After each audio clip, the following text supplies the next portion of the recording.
Greetings, my friends. Welcome to the next episode of the Mint Mob Podcast. Jason here, joined by my buddy Alex over in Germany. We're going to jump into what's going on in the world today of NFTs, of course. I think Alex mentioned off mic that he's seen a little bit of negativity floating through the timeline, as well as a few other topics. And then, of course, jump into GoodFellas, what we've got coming up with the next AI drop. And then, of course, we've got Sirens being made by Daria. So, Alex, how you doing, buddy? What's going on? I'm doing really good. And when you just started and welcomed people to the podcast, I remembered how we jumped into the markets. Usually in the very beginning of the podcast episodes, we always spoke about the markets in the first couple of minutes. And that has gotten a little boring recently, to be honest, because markets have not moving a lot lately. We haven't gotten too many news, of course. And one thing I came across is that, like, I see you sharing a lot of positive Solana stuff on your timeline. Mm-hmm. And it's actually crazy because if I try to find positive news for any other chain, there is actually nothing. I think Solana just posted today that they kind of crushed their record of the amount of transactions they have. And this is like, these kind of things you don't see from any other chain, right? Yeah, it's crazy actually how like they're like number one by far, it looks like. Yeah, in terms of like transaction volume and transaction volume acquisition, they've been killing it. They posted, there was always this conversation about, can Solana flip Ethereum, blah, blah, blah. And Solana had posted that they flipped Ethereum in total RWA holders for the first time, right?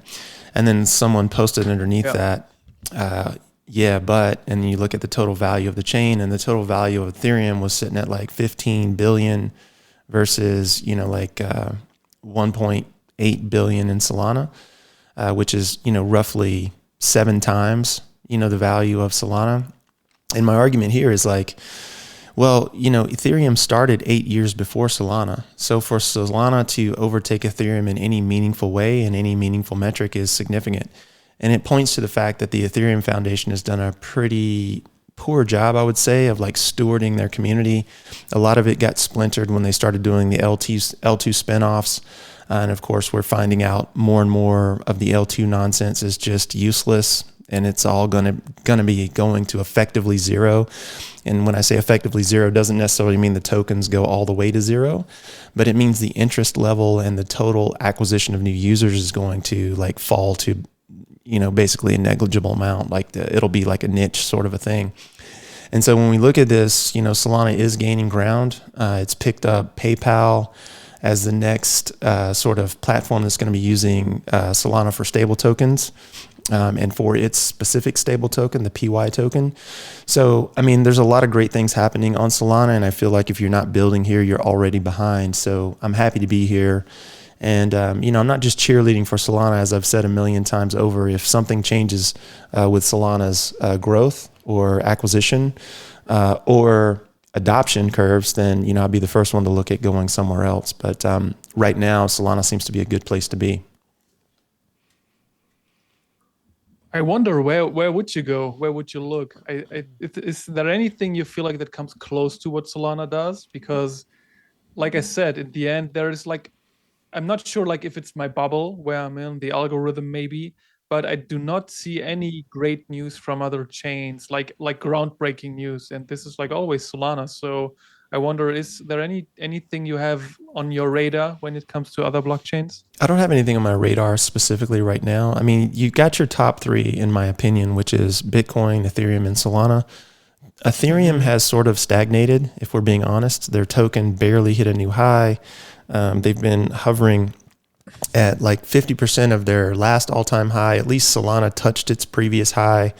And with the adoption curves the way that they are, you can see plenty of room for the price action to run, especially as the inflation rate continues to come down in Solana, which I believe it drops 15% a year. So I'd have to double check that. But Ethereum's switch from proof of work to proof of stake, while it might have been a technical marvel, it basically invalidated their L2s, and I think it pissed a lot of people off. But the other thing it did was it sort of invalidated the tribalism. So, we found and work with a bunch of artists on Polygon, for example. That Polygon token has dropped to, I don't know, whatever it is, like 18 cents or 15 cents. The last time I looked at it, I don't even know what it is today. I mean, down from a tremendous high. Interest there has waned. There's some great projects and artists on it, but it doesn't serve those projects to stay there. So like if you're on an L2, you would want to move to ETH by default. I mean, it just makes sense. Like just go move to ETH. At least there you would have the prestige of the, sort of first, smart contract platform to ever exist outside of the Bitcoin ecosystem. At least you have that prestige, and a lot of the, of course, top tier, art galleries and auction houses are using ETH, right? So you would have the prestige associated with it. If I were to move from Solana to another chain, it would be a tough call because I don't really think there's a top second or third right now. I think Solana and ETH are jockeying for position, with Solana having lower fees and faster confirmation rates and the ability to run more transactions than ETH. So, I mean, I would want to stay here until that changes or until adoption basically falls by the wayside. And even if, ETH might be slower or a little more clunky than Solana, if Solana fell off, you would still want to move to something like an ETH because you at least have the prestige of first mover advantage and the prestige of being associated with all of the art houses that are using ETH as like a basic backbone. But what I see in the future is, Solana supplanting more and more and more of that as the markets continue to expand. So right now, nothing on my radar outside the top three. And hopefully, again, fingers crossed, I don't have to look outside of Solana.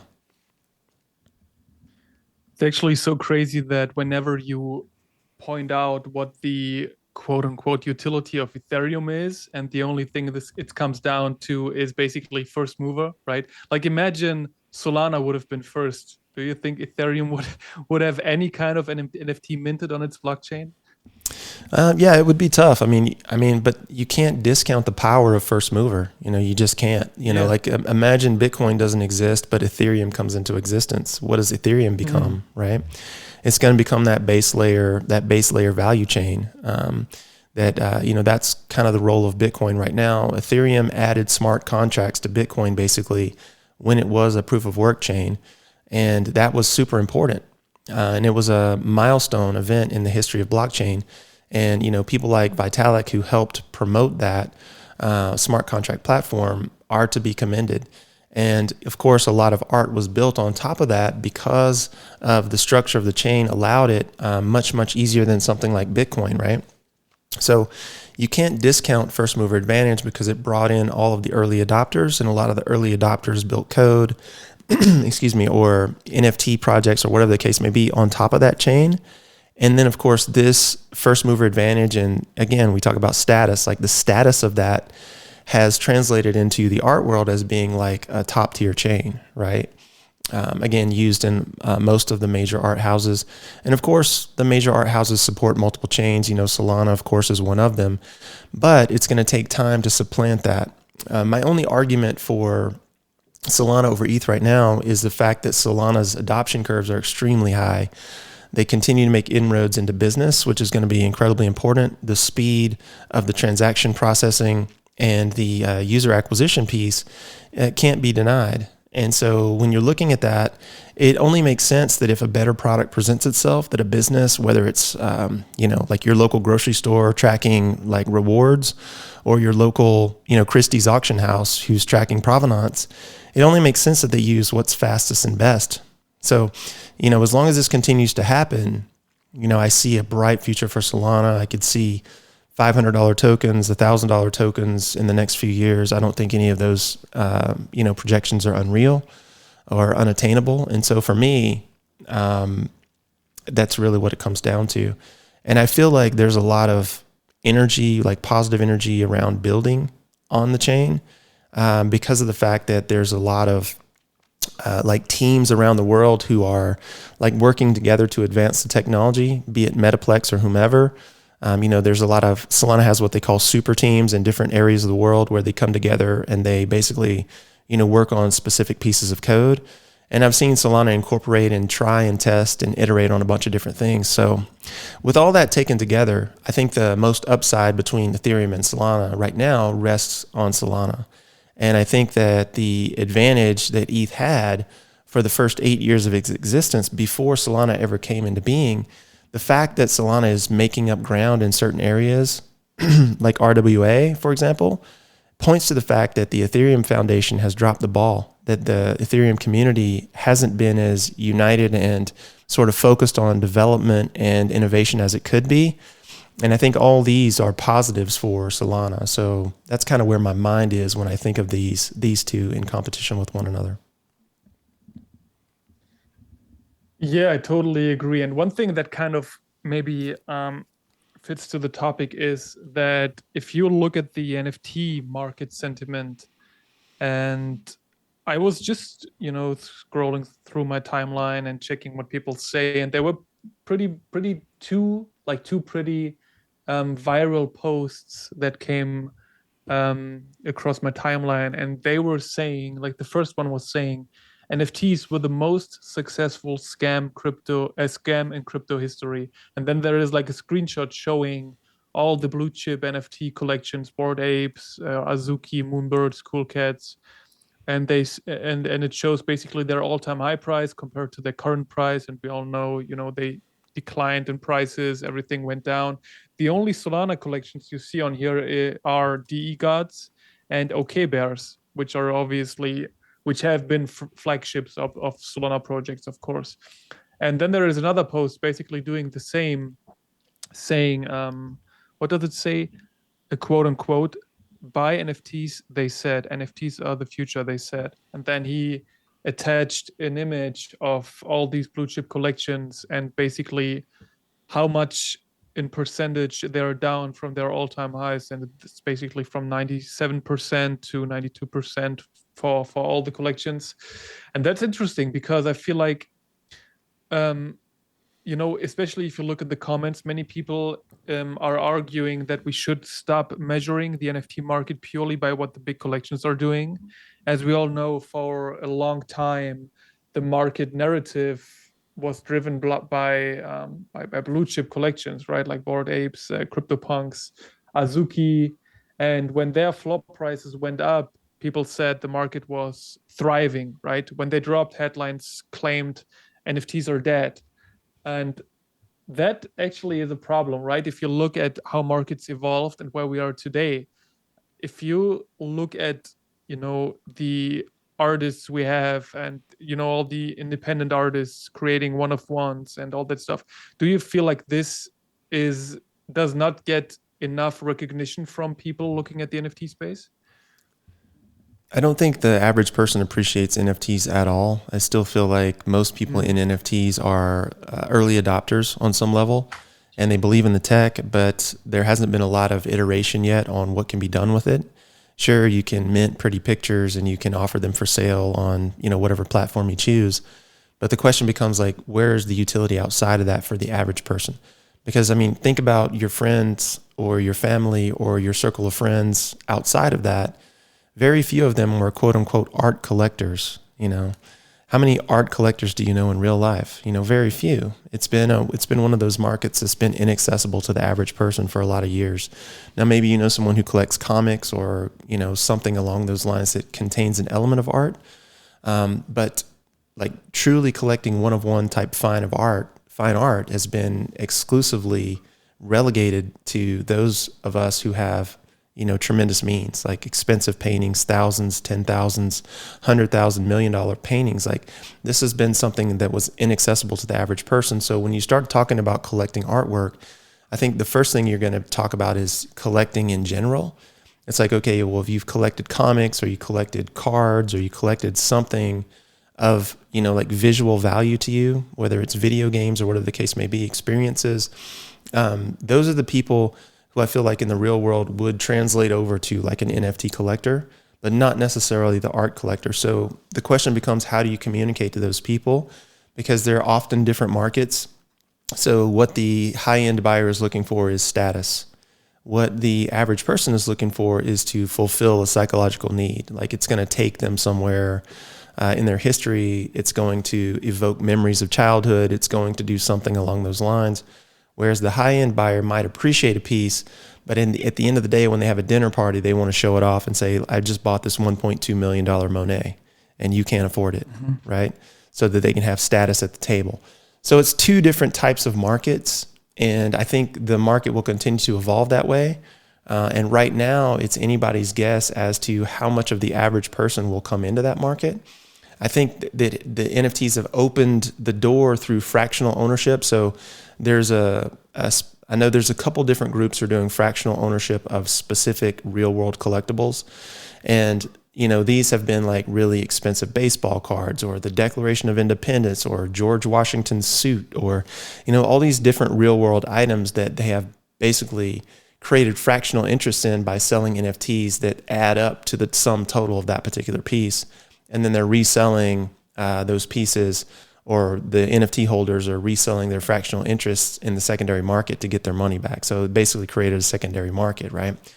So all of these different things have yet to sort of reach their zenith, their apex of their utility, largely because the UI is shit still in Web3 land. And I think ultimately the chain that a particular thing rides on becomes completely like unimportant, so long as it's a stable database. No one's going to care. They're going to care about their experience with the chain, and that's really all that's going to matter. So I feel like at the end of the day, when we're looking at NFTs and calling them dead, or the average person's getting involved or not getting involved, it all comes down to utility and perceived value by the end user. And we haven't done a good job in Web3 of conveying any of that. Okay, so you would agree if we said that blue chip NFT floors as a market indicator are actually misleading for the broader ecosystem? I think they're completely useless for the broader ecosystem. These are vanity metrics right now. That's all they are. It's like saying, I sold something, for a greater rate than you did. It's the same thing as having the Monet on your wall. It's just a vanity metric. It doesn't have anything to do with the real world in terms of like adoption or use cases or any of the rest of it. Collecting pretty things is a use case. But again, when you're talking about NFT floors, a lot of the NFT floors are directly tied to the status that you buy when you buy into that particular project.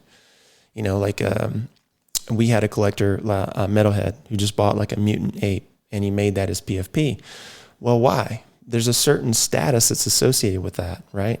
Like I owned 3 or 4 DeGods at one point, but I never made them my PFP because A, I don't really like the art, and B, I'm not gonna sell out my own project to show you that I have status in the community, right?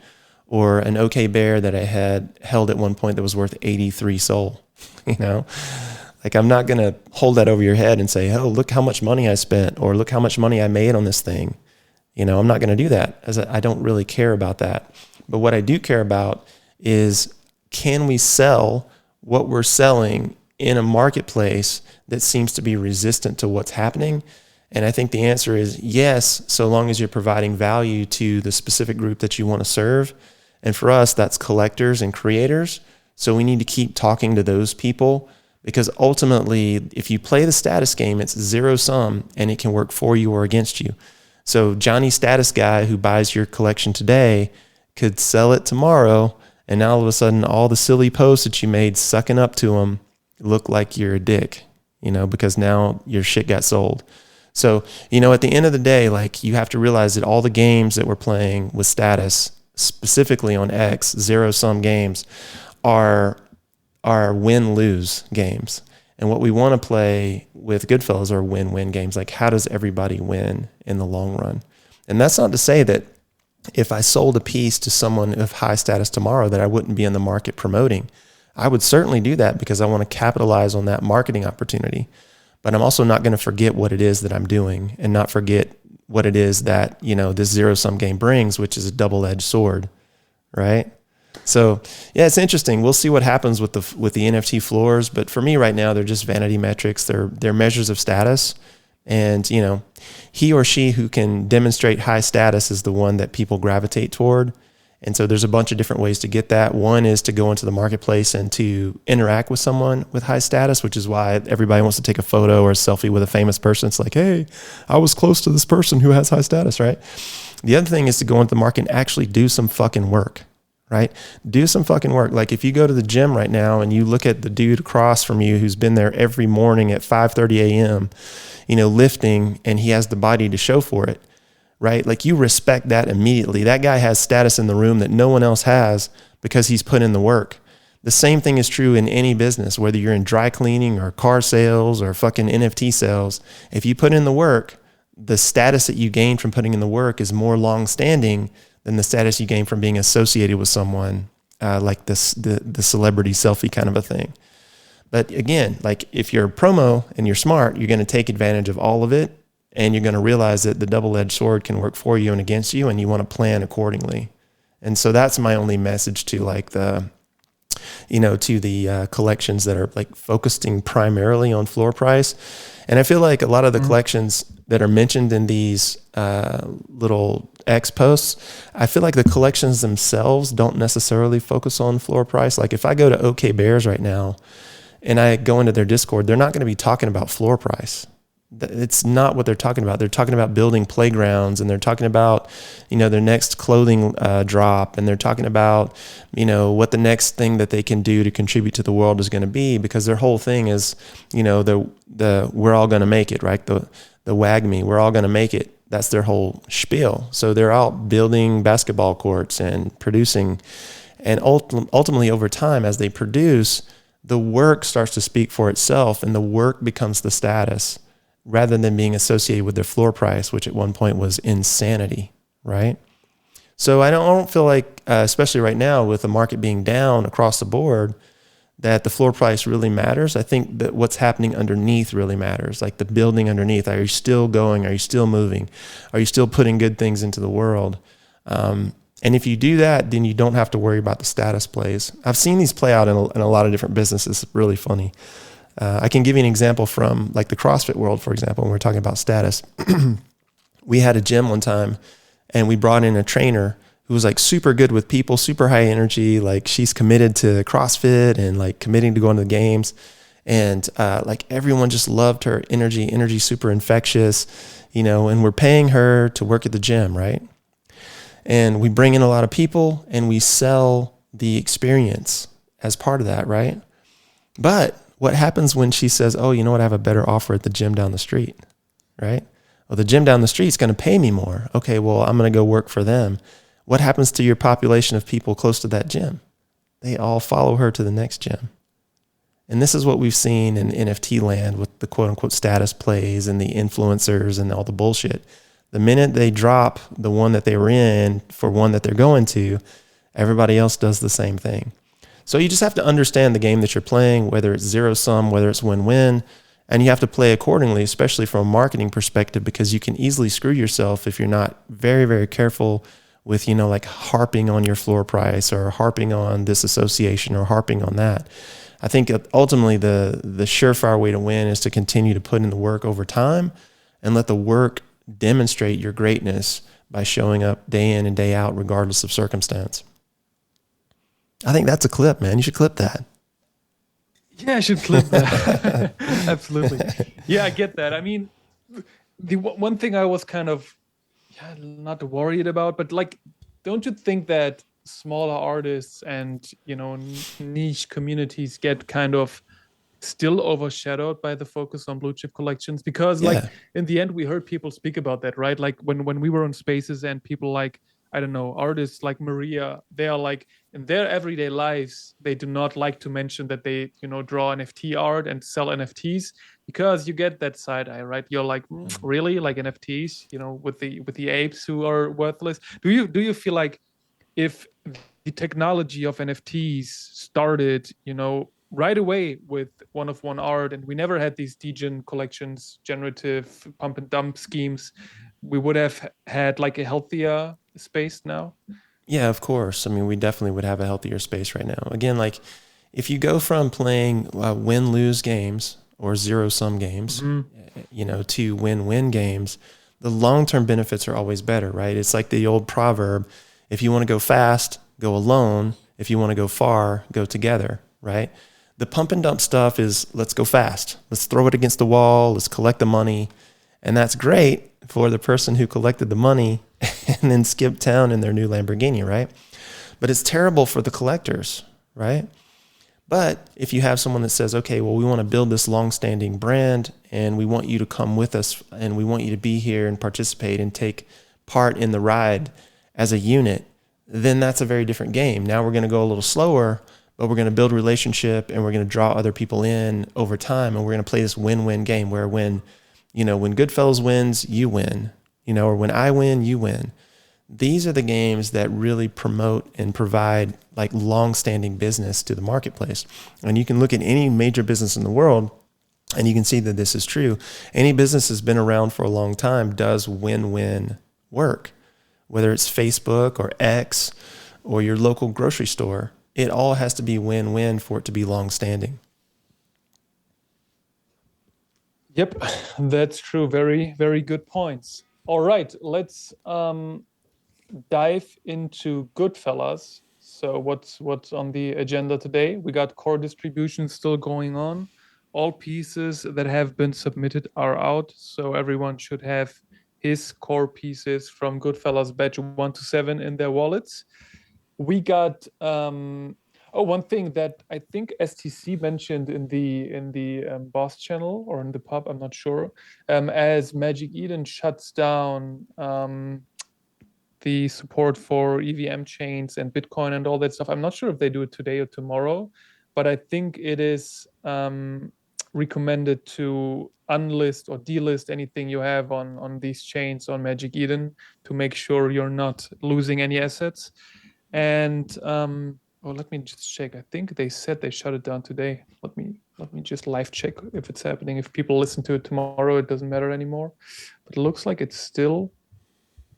Oh no, it looks like it's gone. Oh no, it's still available. Okay, so check that, guys, if you still have the possibility.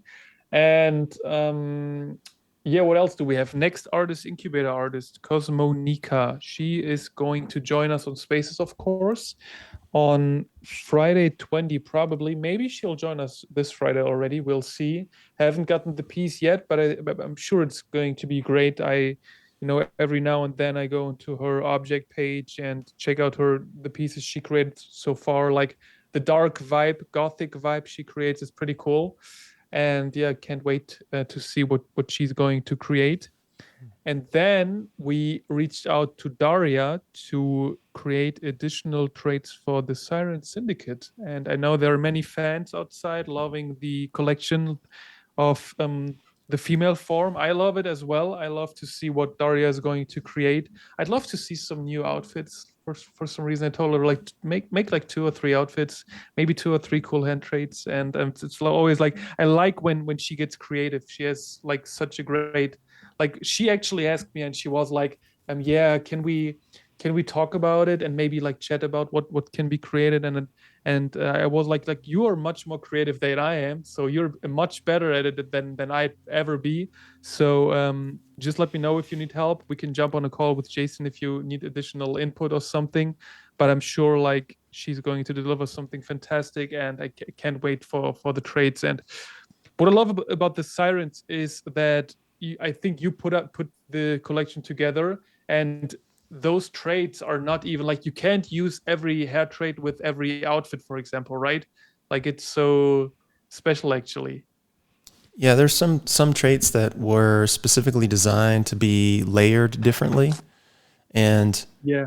in the world of NFTs where you're doing generative work and a lot of the layering is very, very simple, what we've done is inside your metadata, you'll notice there's a bunch of added layers. Most of them are set to none right now. You can think of those traits as being layers in the artwork, even though some of them are just textual. But inside those layers, when we are basically regenerating or generating a piece, what we're trying to do is add complexity to make the piece look beautiful, even though it's very simple artwork. So there's a lot of opportunities in generative artwork to break traits up. Like Uh, a Mm-hmm. specific hair trait, for example, that might hang in front of the shoulder on one side, but is meant to hang behind the shoulder on the other side and show in a different way, might need to be two hair traits. You might have to have two layers to do that because one has to be in front of the face or the body, and the other has to be behind it to make it look really good. Or you either have to be perfect in your art in such a way that when you layer everything up, it looks like there's no delineation between the line of the shoulder and the line of the hair, for example.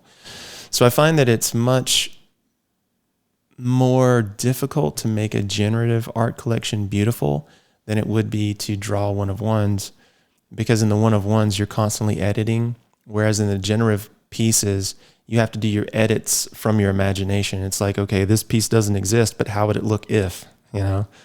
So like coming back through the editorial Yeah. process is super important, and that's one of the things that we do with the sirens. So if a trait doesn't look right with the hair in the front or the back, or a hand trait in front of a sign, or whatever the case may be, we go back and we rebuild that art and we rebuild the metadata so that it makes sense. Yeah, absolutely. Is that actually like, I mean, the sirens and actually every batch that we recently had, every single piece was basically almost handpicked. You always paid a lot of attention to composition. Is that something that's fun to you? It's fun like the first 5 or 6 pieces, and then it gets old really really fast. Like there's a couple of batches that I basically did. I redid 50% of the batch. So of 100 pieces, 50 of them were hand done. Just because like the Mm, pieces that got created were just not good. You can't trust a computer to make the decision for you. So, at the end of the day, I mm, feel like if you want to have a beautiful generative collection, that's what you have to do. Like you have to be willing to commit to the work. And if you're willing to commit to the work, then you can create a fantastic result. If not, then you're going to get a bunch of generative pieces that are not artful and are not good compositions. And there's always going to be a little bit of subjectivity, but you have to remember art for the most part is not subjective, and people always like bristle when I say that. A good composition to you and a good composition to me, something that we both find appealing, is probably going to appeal to 80-90% of the population. And this is evident in nature. Like the argument comes from nature, which if you guys want to read David Deutsch, feel free. But a lot of the stuff that we consider subjective is not subjective. And in fact, like you can take some of the worst art in the world or the worst songs or the worst music, and you can give them to a producer or an editor, and they can make it look like something amazing just with the editorial eye. So I think a lot of people forget how important the editorial eye is in artwork. And when I say artwork, I mean film, television, writing, painting, digital art. All of these things that you see in magazines or on television shows or on the silver screen have all been edited to death. Like they have been edited, and re-edited. And in fact, I see you wearing a Star Wars shirt. Star Wars is a classic example. The film that George Lucas made was absolute garbage until it went through the editorial process. And when they took it through the editorial process, they removed all of the unnecessary stuff and actually made a cohesive story. And had it not been for that, Star Wars would probably not be the phenomenon that it was. And neither would any mm. great work of art or music or literature. Absolutely. Yeah, I agree. Absolutely. One last thing I wanted to jump into is you shared a link in the pub with a like what was it, like Mm-hmm. orbmarkets.io, like a Solana wallet searching tool. And Yes. I'm just trying it out right now, looking at it. And I think what you like about it is the possibility to filter, the collections. Mhm. For some reason, it sometimes shows me failed to load media. Not sure if that is like a problem of, because it actually shouldn't. It's like just the animated pieces. But I like the general, like the UI we have here. It's actually really simple and good to check out the NFTs you have, right? Yeah, and so for those of you guys who are curious about, well, how do I see my old NFTs and my new NFTs and blah blah blah, Mm-hmm. the existing Solana search tools like SoulScan, for example, don't do a good job of showing your core NFTs, for example. So if you go look in your portfolio on SoulScan, you won't really see your core. They haven't updated Yep. it yet. But if you go to Orb, you can see all of your core NFTs. You can see all of your regular NFTs. They've done a good job of incorporating all the different NFT technologies. So you can literally sift and sort through your portfolio and see exactly what you have. And it eliminates the question marks of, is this in my wallet? Is this not in my wallet? It'll even tell you, about your staked accounts and this, that, and the other thing. So it's a much better visual tool. So for those of you guys who want to search your wallet and find certain things that you don't feel like you're seeing, usually when you go to Orb, it will show up. And this was built by the guys at Helios. And as you guys know, like we use Helios for our API provider. And so like the guys over there are developers and they've stayed on top of the Metaplex technology. And so for me personally, it just makes sense to use Orb unless and until Solana FM or SoulScan catches up with the core technology. Yeah, like I said, looking at it right now, and it actually looks quite good. Absolutely, yeah. All right. I think this should be it for today. As I mentioned, we are paying attention and focusing on the drop from Cosmo Nika, or Nika as she's called. I think her name is Nika. Um, and she will have her drop in 11 days from now. She will join us on Spaces, of course. She wrote a really good article on X about herself and the art she creates. You should definitely check that out. I think it's in her pin post. And yeah, we got a lot of artists lined up still. We think it's going to be great. Do we have, like, we never spoke about, like, we mentioned the Sirens a couple minutes ago. When can people expect the next Sirens badge? I would love to see new Sirens in April. What do you think? I think it's totally doable. It's going to come down to, Daria's workload. I mean, she's the one who's going to be doing the newest traits, of course. And I think you've already begun that conversation with her based on what I saw. So it's really going to come down to her and when that artwork can be submitted. So once that artwork is submitted, my job in terms of the creation and editorial piece is pretty straightforward. I've done it enough times now to know, this is what it entails. And it usually takes me a few days. But with the new traits and the artwork that she submits, there shouldn't be any real surprises about how things need to go. So I'm hoping I won't have to, do much editorial to it, but we'll just have to wait and see what happens with that so that, ultimately the pieces that are produced are beautiful, because that's always the goal. Absolutely. Absolutely. Yeah, I just checked Magic Eden again before we wrap up here, and I saw that you are not able to use any other chain, any chain other than Solana anymore. So it looks like you cannot connect your Ethereum wallets or your Bitcoin wallets to Magic Eden anymore. So I hope you got your stuff out. I think it's not even like an issue for Bitcoin ordinals. I think they are not stuck there. I think you still got them in your wallets, but I'm not sure about, Ethereum NFTs or Polygon or whatever. Yeah, I hope they will have any kind of solution if pieces seem to be stuck. Yeah. Yeah, I mean, none of They that. have like what. Yeah, I mean, I was just going to Just say, wanted like, to mention it's crazy how they focus on like these packs now. That's actually like making gambling available on Magic Eden as well now.